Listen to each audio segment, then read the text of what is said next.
Prep guru Sarvajeet smart study for sure success. Hi friends, welcome back to unit and people development and environment. पिछली video में दोस्तों हमने बात की थी ग्लोबल वार्मिंग के बारे में, ओजोन लेयर डिप्लेशन के बारे में और कुछ ऐसे ही हमने मुख्य टॉपिक कवर किए थे जिनसे क्वेश्चंस बनते हैं। आज एक और इम्पोर्टेंट टॉपिक के साथ हम आए हैं। इस टॉपिक से भी लगातार क्वेश्चंस आते हैं यूजीसी नेट पेपर 1 में यूनिट 9 से। तो चलिए दोस्तों, हम बिना किसी देरी के इस टॉपिक को स्टार्ट करते हैं, इस वीडियो को स्टार्ट करते हैं। इस वीडियो में हम बात करने वाले हैं सस्टेनेबल डेवलपमेंट के बारे में। तो दोस्तों, हम कह सकते हैं कि जो हमारा डेवलपमेंट है, डेवलपमेंट लगातार होता है, उससे लगातार हमें एक अंतरात्मा में मतलब शांति सी मिलती है। जैसे इलेक्ट्रिसिटी आ गई और हमारे औद्योगिक आ गए, उद्योग हो गए, इंडस्ट्रियां हो गई और भी जैसे कार वगैरह हो गई, व्हीकल्स हो गए, लगातार जिन जो इनमें अपग्रेडेशन होता रहता है, तो उनसे हमें लगातार लाभ मिलता है और लगातार हमारा डेवलपमेंट होता चला जाता है। लेकिन क्या हो कि अगर हमारा ये डेवलपमेंट आगे चलकर हमारे फ्यूचर में आने वाले डेवलप जो जनरेशन है उनके लिए खतरनाक साबित हो, उनके लिए मतलब कह सकते हैं डेंजरस हो जाए, तो उसको लगातार मतलब समझाने के लिए, उसको एक उनका बैलेंस बनाने के लिए, यानी कि आज की जनरेशन है जो हमारी हमारी जनरेशन हमारी जनरेशन है और जो हमारी आने वाली जनरेशन है यानी आने वाली पीढ़ियां हैं, आज जो हम विकास कर रहे हैं, अभी आज हम जो विकास कर रहे हैं, इससे जो लाभ प्राप्त कर रहे हैं, इसके जो बेनिफिट्स ले रहे हैं, क्या हो कि कल को जाकर इस एनवायरनमेंट में कुछ ऐसा मतलब कुछ हानियां हो जाए जिसकी वजह से हमारी आने वाली जनरेशन हैं उनके लिए ये दिक्कतें पैदा करते। तो इनमें बैलेंस बनाने के लिए ही हमारे जो सस्टेनेबल डेवलपमेंट है उसके गोल्स वगैरह बनाए गए हैं।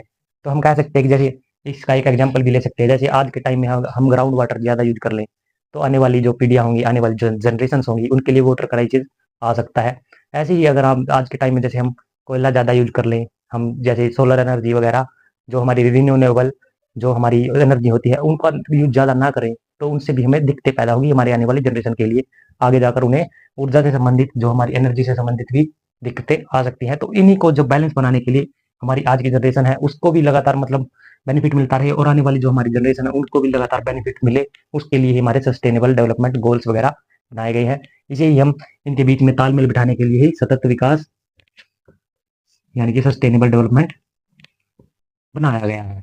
और जो हमारी ब्रूडलैंड रिपोर्ट है, ब्रूडलैंड रिपोर्ट ब्रूडलैंड रिपोर्ट 1987 में आई थी। इसका कहना है कि जो हमारी आज की जनरेशन है वो हमारा मतलब कह सकती है सभी जो यूजेस हैं, सभी ऐसे ही प्राकृतिक जो चीजें हैं उनका ऐसे यूज करे कि आने वाली पीढ़ियों को उनमें कोई भी कॉम्प्रोमाइज ना करना पड़े, कोई भी समझौता उन चीजों से ना करना पड़े। एग्जाम्पल मैंने आपको एक पहले दे ही दी है, दो, जैसे ग्राउंड वाटर वाला दिया है और हम सोलर एनर्जी वगैरह कोयला वाला भी आपको बताया है। ऐसे ही ये ब्रूटलैंड रिपोर्ट है। सामान्य शब्दों में हम कह सकते हैं कि हम भी इतना यूज करें और हमारी आने वाली पीढ़ियों के लिए भी उतना ही छोड़ दे, वो भी उसी प्रकार से यूज करें, उन्हें कोई समझौता ना करना पड़े। ये सस्टेनेबल डेवलपमेंट के अंतर्गत आता है। ये हमारा सस्टेनेबल डेवलपमेंट है, सतत विकास है। इसके बाद हमारे आते हैं इसके जो सिद्धांत है, इसके जो प्रिंसिपल्स हैं। प्रिंसिपल्स क्या क्या है? प्रिंसिपल्स क्या क्या है? प्रिंसिपल्स सिद्धांत क्या क्या है? सिद्धांत लिख सकते हैं। सबसे पहला तो हो गया दोस्तों inter generational equity. Inter generational equity यानी कि जो हमारी पीढ़ी है, हमारी पीढ़ी और आने वाली पीढ़ी में समानता, यानी कि हम जो चीजें यूज कर रहे हैं उनके लिए भी उसी समान से, यानी कि उनको भी लगातार समानता मिले और उन्हें भी उतना ही यूज करने के लिए मिले आगे जाकर, उन्हें कोई भी समझौता न करना पड़े। ये हमारी इंटर जनरेशनल इक्विटी हो गई। इसके बाद सेकंड पॉइंट क्या आता है इसके प्रिंसिपल्स में? सेकंड पॉइंट क्या आ सकता है? दूसरा पॉइंट आ सकता है पोल्यूशन कंट्रोल। पोल्यूशन कंट्रोल, लगातार जो पोल्यूशन हो रहा है उसको कंट्रोल करने के लिए जो हमारी इंडस्ट्रीज वगैरह है उनके अंदर पोल्यूशन कंट्रोल के लिए कुछ डिवाइसेस यूज करनी चाहिए। जैसे हमारा एनटीपीसी है, NTPC national thermal power corporation. इसने अब जो इनकी फैक्ट्रीज इंडस्ट्रीज वगैरह है इसमें इन्होंने क्या किया है? पोल्यूशन कंट्रोल डिवाइसेस यूज किए हैं, डिवाइसेस का यूज किया है एनटीपीसी ने। ऐसे ही हम कह सकते हैं ये हमारा दूसरा पॉइंट हो गया। तीसरा पॉइंट क्या कह सकते हैं हम इसमें? जो जनरेशन है उनका, ठीक है। उसके बाद हमारा तीसरा आ गया कि जो हमारी चीजें हैं, जो हमारे रिसोर्सेज हैं, रिसोर्सेज का रिसोर्सेज का यूज बैलेंस तरीके से, यानी कि बैलेंस करके, बी ए एल यहाँ पर बैलेंस तरीके से करना, बैलेंस तरीके से करना, ये इसके जो कह सकते हैं प्रिंसिपल्स हो गए। क्या क्या हो गए? हमारा इंटरजनरेशनल इक्विटी, पॉल्यूशन कंट्रोल और रिसोर्सेज का यानी कि बैलेंस्ड यूज करना हम कह सकते हैं। ये हमारे पॉइंट हो गए। आप इन्हें नोट करना चाहें तो कर सकते हैं। इनके बाद मैं इनको साफ कर दूंगा। इसके बाद हमारा आता है जो हमारे इंडिया में जो प्रॉब्लम चल रही हैं उनको हम अभी कवर करेंगे। इसके बाद हमारे आते हैं major environmental issues in India, हमारा ये टॉपिक। इसके बाद बनता है जो हमारे मुख्य मुख्य है एनवायरमेंटल इश्यूज हैं, उनके बारे में अब अभी थोड़ी सी बात कर लेते हैं। इस टॉपिक से भी कई क्वेश्चंस बन जाते हैं, कई बार इनसे पूछा जाता है। सबसे पहला जो हमारा इशू हो गया वो कह सकते हैं डिफोरेस्टेशन। डिफोरेस्टेशन यानी कि वनों की कटाई, हिंदी में हम ये बोल सकते हैं वनों की कटाई कह सकते हैं। ये हमारा पहला पॉइंट हो गया। लगातार हमारे वनों की कटाई हो रही है और इसका मुख्य जो कारण है, जो मेन मेजर कारण है, मेन जो कोज कह सकते हैं वनों की कटाई का, वो कह सकते हैं हमारा अर्बनाइजेशन, हमारा जो लगातार जो शहरीकरण हो रहा है और हमारा जो इंडस्ट्रीज वगैरह लगातार चल रही हैं और माइनिंग की वजह से क्या क्या हो गए, क्या इसके कारण हो गए अर्बनाइजेशन और माइनिंग और इंडस्ट्रीज स्टेब्लिश हो रही हैं, इंडस्ट्रीज वगैरह, इन सभी की वजह से वनों की कटाई करनी पड़ रही है। इसके बाद इसके इफेक्ट क्या क्या हो गए? ये हो गए इसके कोजेस कोजेस यानी कि अर्बनाइजेशन, शहरीकरण हो रहा है, माइनिंग हो रही है, इंडस्ट्रीज वगैरह लगातार स्टेब्लिश करी जा रही हैं, जिसकी वजह से हमारी वनों की कटाई हो रही है। वनों की कटाई करने की वजह से जो इफेक्ट पड़ रहे हैं, इफेक्ट क्या क्या हो रहे हैं? पहला तो हमारा सोयल एरोजन हो रहा है, सोयल एरोजन यानी कि मृदा अपरदन कह सकते हैं हम इसे हिंदी में। के बाद हम कह सकते हैं जो हमारा ये इसका हो गया, इफेक्ट हो गया, यानी कि मृदा की लगातार अपरदन हो रहा है और हमारी जो एक CO2 की मात्रा बढ़ रही है और हमारा जो कह सकते हैं कि जो हमारी जो ऑक्सीजन है, O2 है, उसकी भी मात्रा लगातार घट रही है।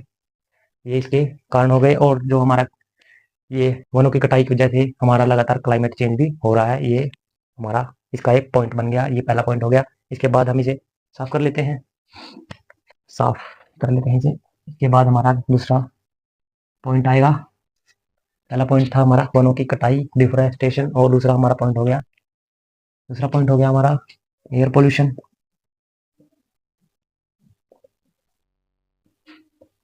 एयर पोल्यूशन लगातार हमारा एयर, पिछली वीडियोस में हमने बात कर ली है पोल्यूशन के बारे में, एयर पोल्यूशन के बारे में हमने बात की है। दिल्ली में सबसे ज़्यादा पोल्यूशन होता है किसकी वजह से? व्हीकल की वजह से और स्टबल बर्निंग यानी कि पराली जलाना, पराली जलाने की वजह से भी, और कह सकते हैं फैक्ट्रीज वगैरह की वजह से भी लगातार ये दिक्कतें झेलनी पड़ रही हैं, हमारा एयर पोल्यूशन हो रहा है। इसके बाद इसके जो इफेक्ट्स पड़ते हैं, ये इसके कॉजेज हो गए। इफेक्ट क्या क्या है? इफेक्ट्स इफेक्ट्स कह सकते हैं हम, रेस्पिरेटरी डिजीजेस हो जाती हैं, रेस्पिरेटरी डिजीजेस यानी कि सांस से संबंधी, श्वास संबंधी दिक्कतें। इसके बाद हम कह सकते हैं और भी जो हमारी मानसिक और शारीरिक तनाव वगैरह संबंधी दिक्कतें भी इससे हो जाती हैं। ये हमारा दूसरा मुख्य पॉइंट हो गया, यानी कि एयर पोल्यूशन, वायु प्रदूषण। इसके बाद थर्ड हमारा आएगा, थर्ड हमारा वाटर पोल्यूशन। वाटर पोल्यूशन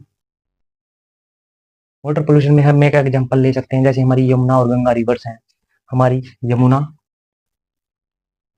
और गंगा ये रिवर्स हैं, इनमें लगातार जो केमिकल वेस्ट आ रहा है और इनकी जो सीवेज है, सीवेज का भी लगातार, इनका जो कूड़ा करकट है वो लगातार हमारी गंगा और यमुना में आ रहा है। इनका लगातार जो कह सकते हैं ये पोल्यूट हो रही है हमारी गंगा और यमुना, जिसकी वजह से हमारी एक्वेटिक लाइफ है, इनकी एक्वेटिक लाइफ यानी कि समुद्री जो जीवन है, जो पानी का जीवन है, वो मर रहा है, खत्म हो रहा है और पानी, पीने योग्य पानी की कमी हो रही है। पीने योग्य पानी की कमी हो रही है, जिसके इफेक्ट हो गए। इसके बाद हमारा नेक्स्ट आता है, नेक्स्ट हमारा इसके बाद सोयल इरोजन, सोयल इरोजन, और हम कह सकते हैं हमारी जो भूमि का डिग्रेडेशन हो रहा है, भूमि क्षरण, और ये हो गया मृदा अपरदन, अपरदन, इसका डिग्रेडेशन, भूमि का डिग्रेडेशन, डिग्रेडेशन हो रहा है। क्यों हो रहा है? केमिकल्स की वजह से, केमिकल यूज कर रहे हैं। और जो हमारा हरियाणा है और पंजाब है, पंजाब के क्षेत्र में लगातार एक हाई लेवल पर, मतलब रैपिड कह सकते हैं कि ज़्यादा लेवल पर हम जो कृषि कर रहे हैं, एग्रीकल्चर कर रहे हैं, उससे जो हमारी मिट्टी है वो सैलाइन हो रही है, खारी हो रही है, जिसकी वजह से वो बंजर बनती जा रही है। ये इसका एक एग्जाम्पल भी हम कह सकते हैं। और इसके बाद जो हमारी बंजर भूमि बनती जा रही है, उसके बाद हमारे कृषि पर भी प्रभाव पड़ रहा है। कृषि पर प्रभाव यानी कि इनकी गुणवत्ता है, जो क्वालिटी है कृषि की, जो एग्रीकल्चर में अलग अलग चीज़ें अनाज पैदा होते हैं, उनकी क्वालिटी घट रही है और उनकी जो क्वांटिटी है वो भी घट रही है, ये हम कह सकते हैं।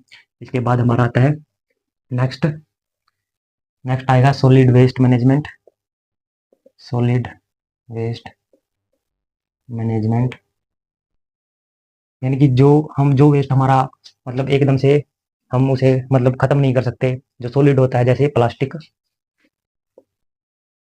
प्लास्टिक, प्लास्टिक को एकदम से खत्म नहीं किया जा सकता, ये दोबारा से यूज किया जा सकता है। और ई वेस्ट जो होता है हमारा, इसको ठिकाने लगाने के लिए कह सकते हैं, इसको खत्म करने के लिए इसका मैनेजमेंट करना भी बहुत जरूरी है। ये लगातार बढ़ रहा है। जो हमारा दिल्ली है, दिल्ली में गाजीपुर, गाजीपुर लैंडफिल, इसका एक जीता जागता हुआ हमारा लाइव एग्जांपल हो जाता है। ये हम कह सकते हैं ये पहाड़ है, कचरे का पहाड़, दिल्ली में है ये, कचरे का पहाड़ है ये। और इसके बाद हम, इसके बाद एक और फैक्ट हमारा जो बनता है, हमारे इंडिया में हर मतलब कह सकते हैं हर रोज 1.5 लाख टन, हर साल, शायद हर साल 1.5 लाख टन, पता नहीं एक दिन है या एक साल है, आप चेक कीजिएगा और मुझे कमेंट करके बताइएगा। इतना जो वेस्ट है, यानी कि इतना जो सॉलिड वेस्ट है, प्लास्टिक वगैरह ई वेस्ट है, इतना ज़्यादा बनता है, हर रोज का है शायद, ये हर रोज ही बनता है। 1.5 लाख टन बहुत हो जाता है यार। इसके बाद हमारा ये पांचवा पॉइंट था। इसके बाद हमारा आएगा नेक्स्ट पॉइंट, एक और जो इशू है, मेजर इशू, उसके बारे में तो हमने अभी तक बात ही नहीं की है, वो हमारा है climate change, climate change, climate change, climate change, जलवायु परिवर्तन। जलवायु परिवर्तन, क्लाइमेट के बारे में मैंने आपको पहले ही बता दिया है। और इसमें सारे टाइप्स के जो हम कह सकते हैं, जो हमारी वर्षा है, वर्षा आ जाती है, हमारा रेनफॉल सिस्टम आ जाता है, हमारा विंड वे सिस्टम आ जाता है, और हमारा लगातार जो कई चीज़ें हैं, हमारा टेम्परेचर वगैरह भी इसमें आ जाता है, जो एक यानी कि हाई लेवल पर, एक बड़े स्तर पर जब ये चेंज हो जाता है, तब हम कहते हैं क्लाइमेट चेंज। तो क्लाइमेट चेंज भी एक बहुत बड़ी दिक्कत है हमारे लिए। क्लाइमेट चेंज का इशू भी हमारा बहुत ज़्यादा है। 2023 में कह सकते हैं, 2023 में हमारा हिमाचल, हमारा उत्तराखंड, यहाँ पर भारी फ्लड आए थे, फ्लड्स आए थे यहाँ पर। किसकी वजह से आए थे? लगातार रेन आई, बहुत ज़्यादा भारी भारी बारिश आई, और बादल फटे, क्लाउड बर्स्ट हुए, जिसकी वजह से भारी बारिश आई। अभी 2025 का लाइव एग्जाम्पल भी ले सकते हैं, पंजाब वाला। पंजाब में भी यहाँ पर नदी का जो टूट गया था, नहरों का, उसकी वजह से फ्लड आ गए, जिसकी वजह से लाखों की, लाखों करोड़ों की हानि हुई, जन की हानि हुई, धन की हानि हुई। ये हमारे इश्यूज हो गए। आप इसे भी नोट करना चाहें तो नोट कर लीजिए। इसके बाद हम चेक करते हैं अगली बात, अगला जो पॉइंट है हमारा मेजर पॉइंट, उसके बारे में अब अपनी बात करते हैं। इसके बाद दोस्तों हमारा आता है जो सस्टेनेबल डेवलपमेंट है, इंडिया ने उसके लिए क्या क्या पॉइंट किए हैं, क्या क्या कदम उठाए हैं, उनके बारे में भी हम देख लेते हैं। इंडिया ने, इंडिया ने क्या कदम उठाए सस्टेनेबल डेवलपमेंट के लिए, सस्टेनेबल डेवलपमेंट के लिए, ये हम पॉइंट कह सकते हैं। इसके लिए क्या कदम उठाए हैं हमारे इंडिया ने? सबसे पहले तो हमारा दोस्तों आ जाता है NAPCC, 2008, ये हमारा आ गया पहला पॉइंट। ये हमारा था एक प्लान था दोस्तों, इसकी फुल फॉर्म है national action plan on climate change. ये इसकी फुल फॉर्म है national action plan on climate change. 2008 में ये आया था। इसमें दोस्तों 8 जो मिशन बनाए गए थे, 8 लक्ष्य बनाए गए थे, 8 टारगेट कह सकते हैं बनाए गए थे, जिनको पूरा करना था। जिनमें से हम कह सकते हैं जो सोलर जो सिस्टम है, मतलब कह सकते हैं जो सोलर एनर्जी है, रिन्यूएबल एनर्जी है, उसका यूज करना कह सकते हैं पहला पॉइंट इसमें मेजर जो मिशन था इसका। और जो एनर्जी है, एनर्जी की एफिशिएंसी को बढ़ाना, और जो हमारा वाटर है, वाटर को सेव करना। ऐसे ही कुछ 8 प्लान बनाए गए थे, जिनकी मैं आपको स्क्रीन पर यहाँ पर शो कर रहा होगा, इसको दिखा देता हूँ, यहाँ पर शो कर रहा होगा, आप देख लीजिए। ये 8 मिशन थे। अगर आप इनको लिखना चाहें तो लिख सकते हैं। इससे क्वेश्चन बन जाता है, जैसे कि जो NAPCC था वो कब आया था, ये क्वेश्चन बन सकता है। उसने कितने अपने टारगेट रखे थे, कितने एम बनाए थे, कितने मिशन थे, तो वो भी आ सकता है। 8 मिशन बनाए थे, तो आप ऐसे ही पूछ सकते हैं। उनमें से आपको आपको ये भी पूछ सकता है कि कौन सा मिशन किससे रिलेटेड था, 8 कौन से मिशन थे, ये भी क्वेश्चन बन सकता है। तो ऐसे ही ये एक बहुत इंपॉर्टेंट मतलब पॉइंट बन जाता है टॉपिक से। तो इसके बाद हमारा आता है अगला, यानी कि ये हो गया हमारा पहला। इसके बाद हमारा दूसरा आएगा, ये पहला हो गया, ये दूसरा दूसरा क्या आएगा, स्वच्छ भारत मिशन। स्वच्छ भारत मिशन 2014 में आया था, ये मोदी जी के साथ आया था। तो इसमें दोस्तों कह सकते हैं कि जो हमारा टॉयलेट वगैरह होते हैं, टॉयलेट का निर्माण करना, टॉयलेट बनवाना, और जो बाहर है, बाहरी जो शौच होते हैं उसको कंट्रोल करना कह सकते हैं। ये हम इसके मुख्य जो मेजर मिशन था ये, इसमें यानी कि स्वच्छता का ध्यान रखने के लिए ये बनाया गया था मिशन। इसमें हम कह सकते हैं कि जो हमारे टॉयलेट टॉयलेट होते हैं, टॉयलेट बनवाना, और जो बाहर में शौच को रोकना, शौच रोकना, इसके पॉइंट थे। इसके बाद कह सकते हैं, और इसके बाद भी और भी चीजें आती हैं, जैसे जो कूड़ा करकट है, अर्बन जो एरिया है, यानी कि शहरी एरिया, शहरी क्षेत्र, शहरी क्षेत्र में जो हम कह सकते हैं कूड़ा इकट्ठा करने के लिए, गार्बेज इकट्ठा करने के लिए गाड़ियां वगैरह आती हैं। नीला कूड़ा, नीला वो डिब्बा, हरा डिब्बा, आपको पता ही होगा, स्वच्छ भारत मिशन के तहत ही है वो। तो ये भी इसमें आते हैं। इनके बाद अब तक बहुत काफ़ी सारी चीज़ें हुई हैं, लोगों को शौच करने के लिए टॉयलेट वगैरह मिले हैं। तो ये इसमें ये एक पॉइंट बन गया हमारा दूसरा पॉइंट, ये भी यानी कि सस्टेनेबल डेवलपमेंट के लिए उठाया गया एक कदम था। इसके बाद हमारा आता है थर्ड पॉइंट। थर्ड पॉइंट यहाँ लिख लेते हैं, नमामि गंगे। नमामि गंगे ये भी 2014 में ही आया था। इसके तहत गंगा को साफ करना, उसको एक नया जीवन देना, और उससे संबंधित जितनी भी नदियाँ वगैरह हैं उनको भी साफ सफाई के लिए करना, उनका सीवेज सिस्टम है उनको हटाना वहाँ से, और वहाँ उनकी सफाई के लिए ये मिशन बनाया गया था, ताकि पानी की सफाई हो, पीने योग्य बनाया जाए। ये सभी इसके मुख्य काम थे। ये हमारा हो गया थर्ड पॉइंट, ये हमारे सस्टेनेबल डेवलपमेंट के लिए उठाया गया एक और कदम था, ये तीसरा पॉइंट हो गया। इसके बाद हम कह सकते हैं फोर्थ पॉइंट कहाँ लिख ले, कहाँ लिख ले, थर्ड फोर्थ पॉइंट यहाँ लिख ले। फोर्थ पॉइंट हम कह सकते हैं इंटरनेशनल कमिटमेंट। इंटरनेशनल कमिटमेंट,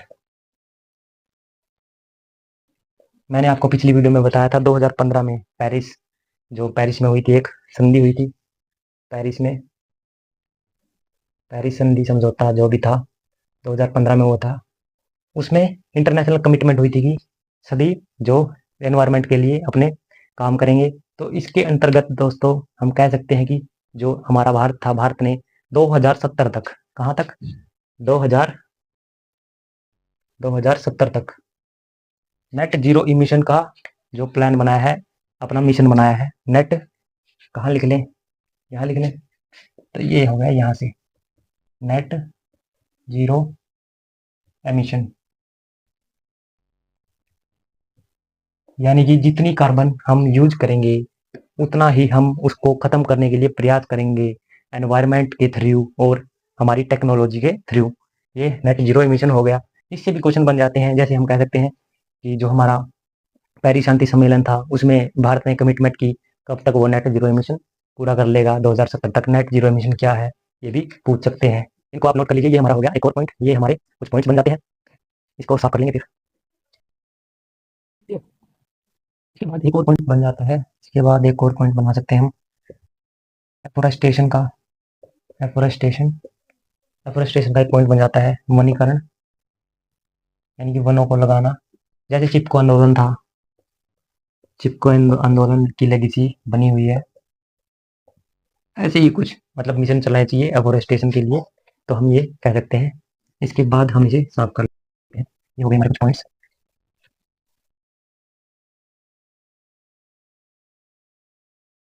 इसके बाद आप जो प्रिंसिपल मैंने आपको बताए थे उसमें आप एक और पॉइंट लिख सकते हैं, रिन्यूएबल एनर्जी